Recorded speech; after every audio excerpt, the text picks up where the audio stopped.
Hey guys, and welcome to another episode. Today we're going to spend some time looking at narrative theory. Make sure you download the cheat sheet on narrative theory I've made for you in the description section below, outlining everything we're going to look at today as a printable resource.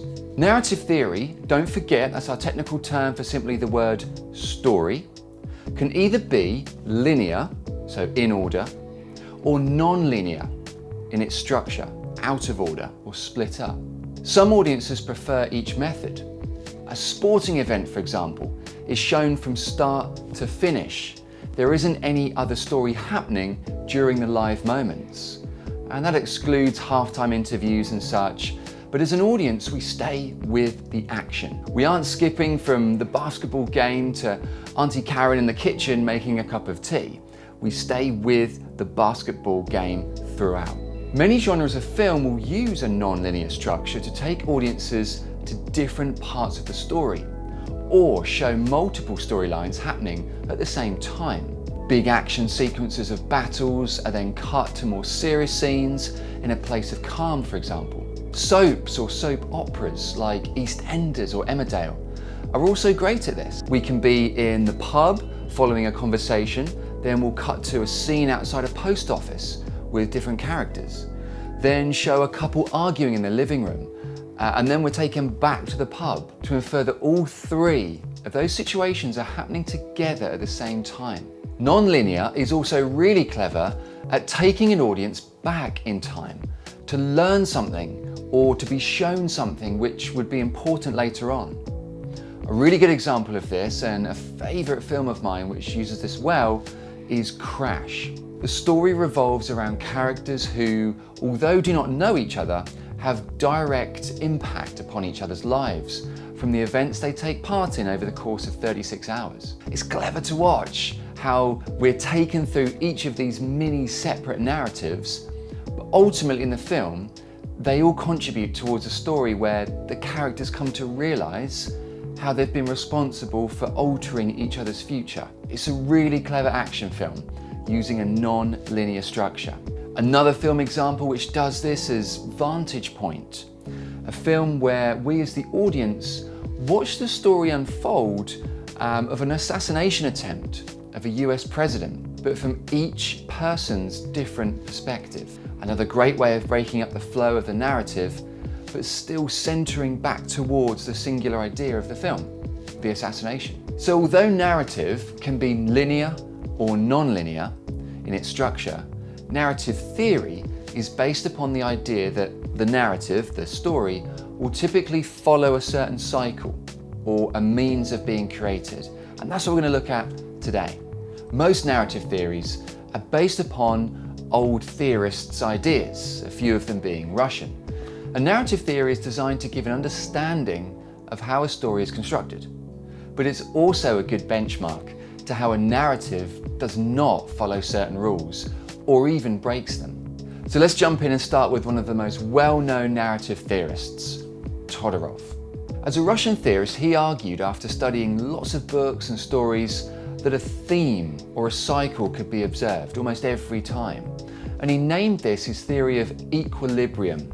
Think of balance. It's a state of balance or normality. If you've watched any Disney film, you'll know that typically the ending is positive, happy, and the good guy or girl kind of saves the day and all is well. In a nutshell, that's what Todorov's theory argues. A narrative will start well, something interrupts this normality and this calm, and the main character, the hero or the protagonist, has to then save the day. Fight the evil character, antagonist, to put everything back to how it should be, or back to an updated sense of normality. The 5 main areas of his theory will go like this, and think of it again as a circle or a cycle. Number 1, a state of equilibrium. This is our normal. This is our everyday. Characters are existing.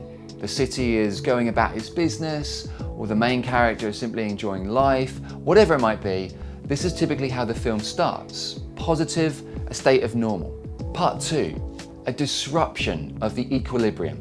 Something or someone will now come along and disrupt that normality we started with. Something or someone will upset the default atmosphere of calm, or what people are used to. And this is not only a character, like a villain or antagonist. It could also be a group of characters. It could be a group effort. What is exciting to see here is that filmmakers who do this properly use characters as villains for this role who have a relationship to our main character. So a family member who's come back to upset our hero, or a long lost love which has returned to get revenge, for example. Anything which causes upset to stage one is classed as then the disruption. For some films or even genres, it isn't a person or an animal or an alien or a character which looks to do bad, which looks to disrupt, but rather something more natural. Many films utilize natural disasters like earthquakes, storms, floods, and they're the thing that cause the problem.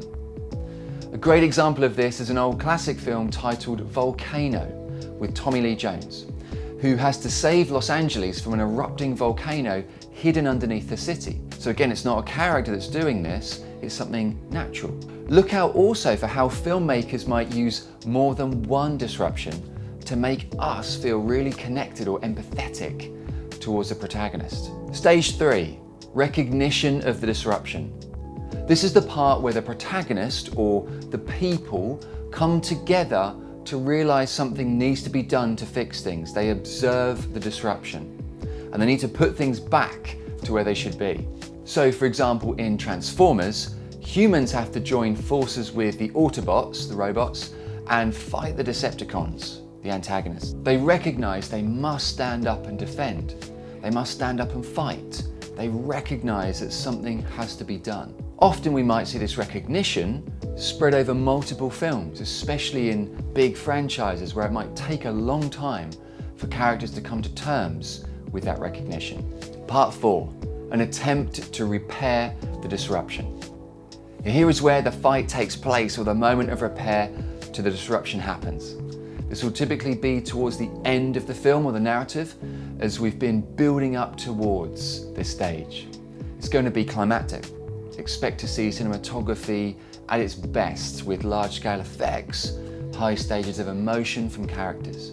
Music will play a big part here in heightening the experience of how much of a struggle this attempt to repair actually is for our protagonist. Stage 5, the last stage, a reinstatement of equilibrium or a new equilibrium. The final stage in where the enemy is defeated or the disaster is overcome. We've closed the circle. The story returns to a sense of normality. It might not be the exact same normality as we started with in stage 1. Buildings might have been damaged, people lost or injured, the environment or the relationship between characters might have been altered, but a sense of calm, good or peace has been restored. Often characters have a thoughtful experience at this point. They have a pondering over life or the journey they took to solve the dilemma, to put the world right again. Expect to hear a good voiceover, a possible link to future stories to be told. Here comes the hint at a sequel. But ultimately we have closed the circle back to a positive. Now, although I said all Disney films follow this circle of stages, this isn't always true. Many thriller films will have challenges to Todorov's theory as well. It doesn't always end well. So next time you're watching a film, playing a computer game or binging a TV series, think, does this story follow Todorov's pattern? Have we finished well? Have we saved the day? Have we defeated or fixed the disruption? And A-level students will do well to consider how each of these stages is initiated. Is it by an event or is it by a character? Another narrative theory I'd like to look at with you now is one of my all-time favourites, Roland Barthes, his theory of Enigma. This gentleman took a different approach to Todorov, in that narratives will typically be controlled by a series of almost micro-events to cause questions in the viewer's mind. A sense of mystery which in turn keeps us guessing and coming back to the show or watching the next film or so on. It keeps us hooked. Back during World War II, German military were using something called the Enigma machine. You might have seen this. It's a typewriter. And they used it to send messages, which used a keyboard which scrambled the letters. And it was clever how they could write coded messages and then decode them the other end. So they sent these messages back and forward. It took the British a really long time to crack this code, and there was loads of great films about this, by the way. I'd really definitely recommend The Imitation Game, a film starring Benedict Cumberbatch. But once they could understand the Germans' next moves. And this is what Barthes is arguing is important in film, that narratives will typically use a sense of mystery, and that mystery has to be put in. We have to realize that this mystery can come from absolutely anything within the narrative. What singular moments create mystery in the story have us asking questions or keep us guessing. It could be the simplicity of the color of a costume of a character, the prop they hold. Why do they wear a certain necklace?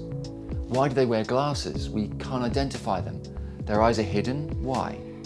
It might be the use of mysterious music at certain points of the narrative. Why create suspense at this point? Is something about to happen?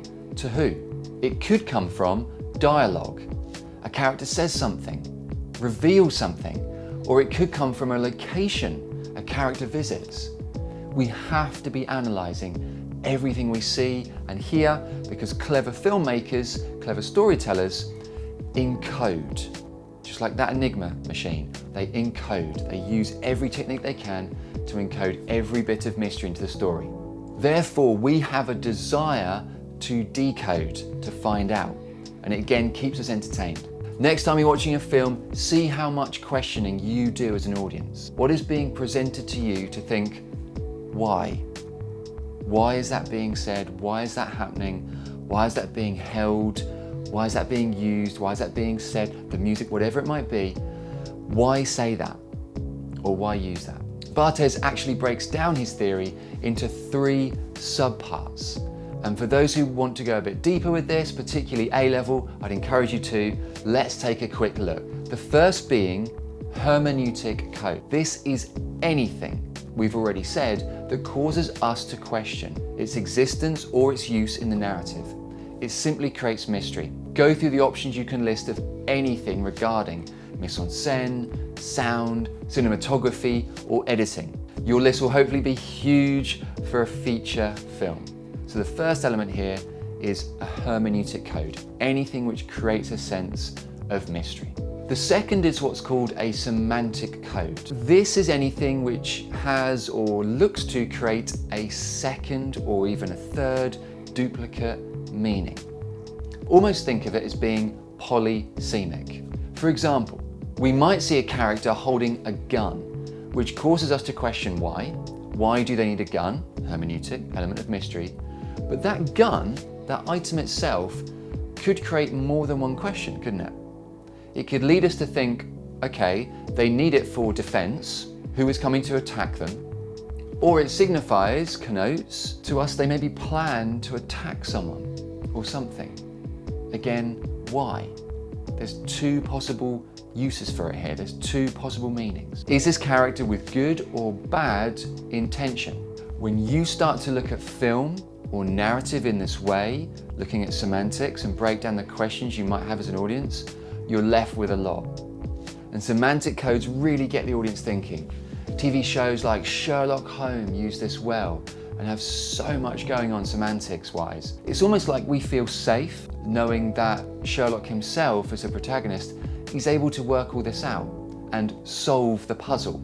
Again, Barthes argued that semantic codes are really important to use in narrative. It deepens the involvement of us and it grips us to find out which was it. Especially if your mystery, your question to the audience will take 10 or 12 episodes to find out. The last and final version of the use of Enigma by Barthes is referred to as proetic codes. This is essentially something which is causing an action by the character in the narrative or forcing the narrative to take a certain path. It leads to something happening, an almost call to action. Proetic codes will be sudden and big moments, often with consequences. A great example is a phone call.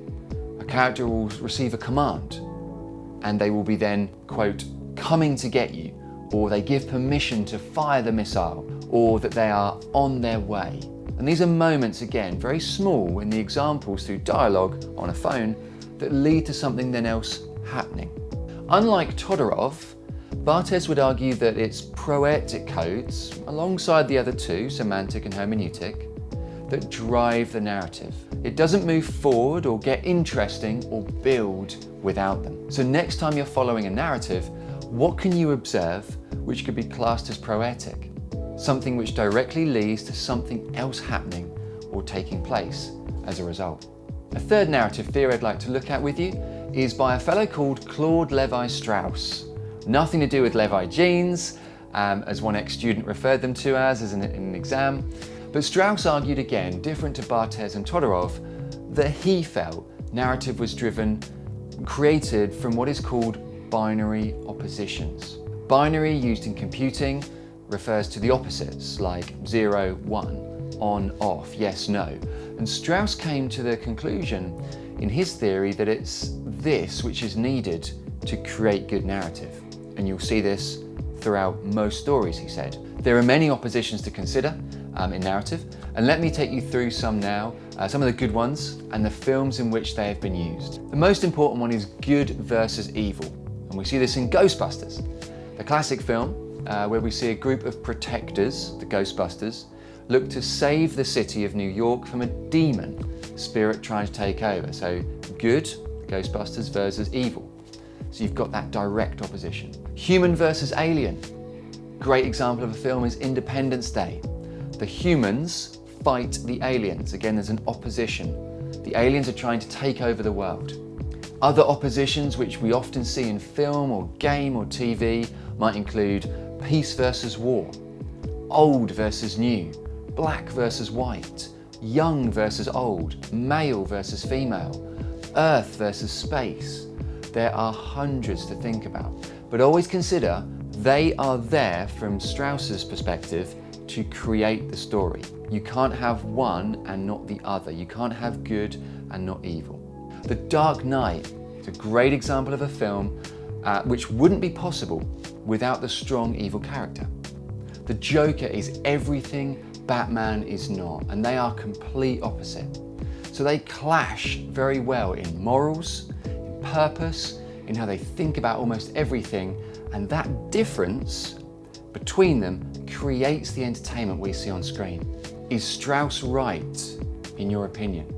Is binary opposition essential to good narrative?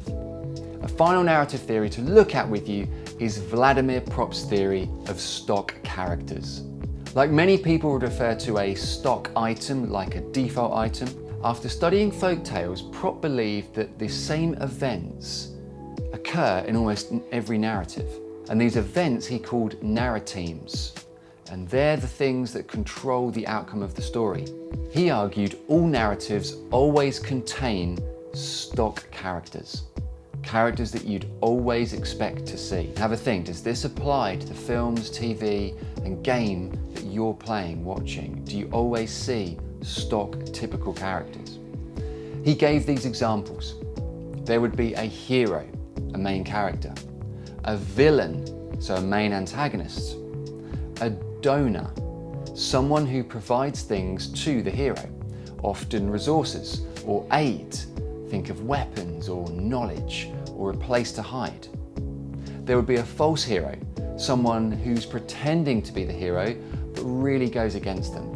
There would be a helper, a sidekick, or someone who's there alongside the hero on their quest. Think of the donkey in Shrek as a good example. There would be a princess character, a character who the main hero looks to save, often a love interest. There would be a dispatcher, someone who sends the hero off on their quest, dispatches them. Think of Gandalf, who to Frodo in the main franchise in Lord of the Rings is that person. He's the older, wiser character, and he gives our hero the instruction. He dispatches them.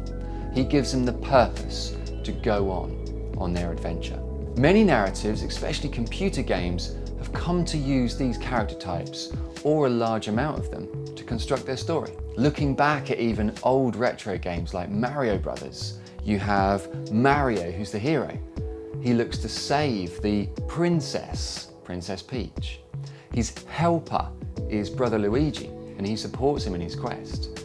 Bowser is, of course, our villain, and we see other stock characters like the very famous Toad become the donor.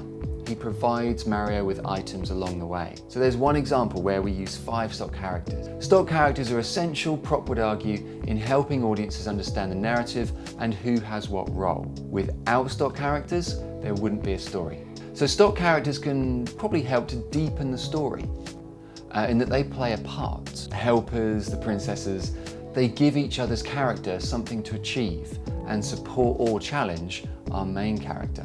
Most narratives employ this idea, and TV, film and game have seen a lot of false heroes, haven't they, be used as an enigma.